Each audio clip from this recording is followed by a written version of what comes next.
Democrats have been touting a so-called blue wave to the 2018 midterm elections, insisting that Democrats will take back control of Congress and the Senate.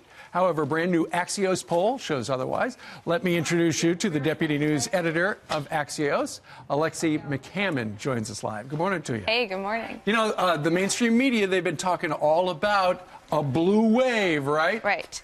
So this suggests that it might be harder for Democrats to take back the Senate. They're defending 10 states that Trump won in 2016. And our poll shows that if the 2018 election were held today, 5 Democratic senators would lose to Republicans. Okay, let's start. In the hot seat, John Tester, the incumbent, would actually lose to the Republican. He would, and by Montana. 13 percentage points. He once called the GOP tax bill the worst bill he had ever seen. Yeah. And we've seen in polling that the economy and the GOP tax plan is very popular across these states, so that clearly hurts him. Okay, Joe Manchin constantly comes on this show and says, I'm willing to work with the president, but he never does. And the people of West Virginia went for the president in a big way, taking its toll. This is another sort of very big gap like Tester. If you'll remember, though, Joe Manchin was one of the only Democratic senators to stand up and applaud Trump during the State of the Union.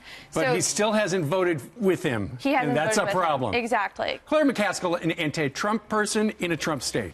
And Trump has supported and endorsed Josh Hawley, her opponent. Also in 2012, Claire McCaskill was considered a vulnerable Democrat then. So this is the least surprising one to me, and she might be the most vulnerable now. There she goes. Joe Donnelly, this is the Mike Pence state of Indiana. The Mike Pence state. And he rode on Air Force One with Trump to his home state to talk about the tax plan. But you'll remember during that campaign rally, Trump said, if you vote against the tax plan, we will come back and campaign against you. And I think that's what we can expect. A really interesting state is North Dakota because they went big for Trump, and yet the Democrat Heidi Heitkamp is really close to the generic Republican candidate. This is the most surprising to me because, as you just mentioned, North Dakota voted for Trump 36 percentage points over Hillary Clinton, but now her generic candidate only has a +2 advantage. But we should watch for Kevin Cramer, who has decided, after all, he will run against her, and Trump has been courting him to run and loves him. So I think that could change the dynamic. So if the election were held today, and it's not going to be, but the Republican will actually beat the Democrat in 6 Senate seats. In 5 of the Senate seats. 5. But obviously there are a lot of factors that could change between now and then, so we shouldn't become